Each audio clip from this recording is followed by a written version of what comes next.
মূল ইস্যুটা হচ্ছে যে তাদেরকে ইনভাইট করা, বাংলাদেশে এসে তারা যেন ইনভেস্ট করে। Bangladesh is now ready for business. বাংলাদেশের পলিটিক্যাল স্ট্যাবিলিটি ফিরে আসছে। কালকে আরও দুইটা ইম্পর্টেন্ট মিটিং ছিল স্যার প্রফেসর ইউনূসের। একটা হচ্ছে UNHCR high commissioner for refugees Filippo Grandi. আপনি জানেন ফিলিপো গ্র্যান্ডি এর আগেও বাংলাদেশ সফর করেছেন। তারা রোহিঙ্গা ক্রাইসিস নিয়ে খুবই নিবিড়ভাবে জড়িত এবং তারা হিউম্যানিটেরিয়ান এইড দিচ্ছেন রোহিঙ্গাদেরকে।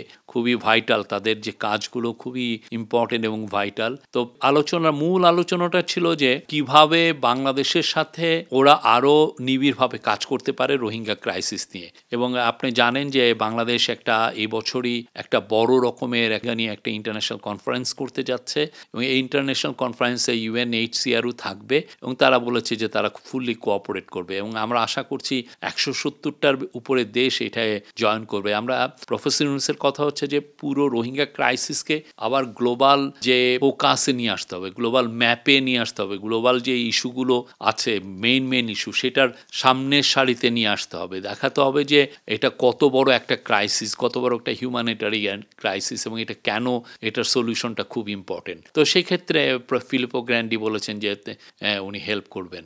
এছাড়া ফাইন্যান্সিয়াল টাইমসের একটা মিটিং ছিল। ফাইন্যান্সিয়াল টাইমস আপনি জানেন পৃথিবীর সবচাইতে লার্জেস্ট এবং সবচাইতে ইম্পর্টেন্ট ফাইন্যান্সিয়াল নিউজ পেপার। পৃথিবীর সমস্ত কোম্পানির সিইও, মিড লেভেল ম্যানেজার সবাই এটা পড়েন। তো এটা নিয়েও কালকে ওইখানে উনি অনেকগুলো কথা বলেছেন, এই আন্দোলনের উপরে বলেছেন, সামনে রিফর্মের ব্যাপারে কি হতে যাচ্ছে সেগুলো বলেছেন এবং পুরো পৃথিবীব্যাপী যে ইয়াং ছেলেরা যারা ইমাজিনেশন করতে পারে, যারা নতুন ইমাজিনেশন নিয়ে আসছে, তারা কিভাবে পৃথিবীকে চেঞ্জ করে দিচ্ছে সেটাকে হাইলাইট করেছেন। পার্টিকুলারলি বাংলাদেশে এই পুরো আন্দোলনের সম্মুখভাগে যে ইয়াং স্টুডেন্টরা ছিল এবং তারা কি বাংলাদেশকে দেখতে চায় তা যে প্রতি গ্রাফিতিতে ওরা জানিয়ে দিচ্ছে, এই বিষয়টা উনি হাইলাইট করেছেন। তো সেইটা আমরা এটার ওনার স্পিচটা আশা করি আজকে এটা আমরা সবাইকে এটা আপলোড করতে পারবো, এটা দেখতে পারবেন। এটা ব্রিলিয়ান্ট একটা স্পিচ ছিল। আর আজকে অনেকগুলো মিটিং, 15-16টার মতো মিটিং। আজকের মিটিংয়ের মূল হাইলাইট হচ্ছে যে আপনি জানেন ড্যাভোসে অনেক বড় সিইও আসেন যারা বিভিন্ন দেশের বিজনেস অপরচুনিটি এক্সপ্লোর করেন। তো আজকে ডিপি ওয়ার্ল্ড, যেটা ওয়ার্ল্ডের one of the largest investor in ports, তার এমডির সাথে সিইওর সাথে মিটিং আছে। এপি মোলার পৃথিবীর লার্জেস্ট শিপিং কোম্পানি, তার সিইওর সাথে কথা আছে, মিটিং আছে। তারপরে মেটার চিফের সাথে মিটিং আছে, অন্যান্য আরও কয়েকটি কোম্পানির চিফের সাথে আছে। মূল ইস্যুটা হচ্ছে যে তাদেরকে ইনভাইট করা, বাংলাদেশে এসে তারা যেন ইনভেস্ট করে। Bangladesh is now ready for business. বাংলাদেশের পলিটিক্যাল স্ট্যাবিলিটি ফিরে আসছে। বাংলাদেশে একটা ডেমোক্রেটিক ট্রানজিশনে এসছে।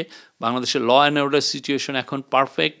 এখন this is now high time to attract foreign investment. আর আপনি জানেন এই যে বাংলাদেশের ইয়াং ছেলে মেয়েদের জন্য তারা যে জব চায় সেটার জন্য বাংলাদেশে প্রচুর ফরেন ইনভেস্টমেন্ট দরকার। প্রচুর ফরেন ইনভেস্টররা যেটা করে, তারা দেশে আসলে তারা প্রচুর হাই এন্ড জব তৈরি করে। সেই জবগুলো বাংলাদেশিদের জন্য খুব দরকার। বাংলাদেশে আজকে খুব টাইট শিডিউল। এর ফাঁকেই আরও যদি সিনিয়র ওয়ার্ল্ড লিডার তাদের সাথে দু একজনের সাথে দেখা হবে, মত বিনিময় হবে। বাংলাদেশের যে অভূতপূর্ব যে ঘটনাগুলো ঘটলো সেগুলো নিয়ে স্যার বলবেন।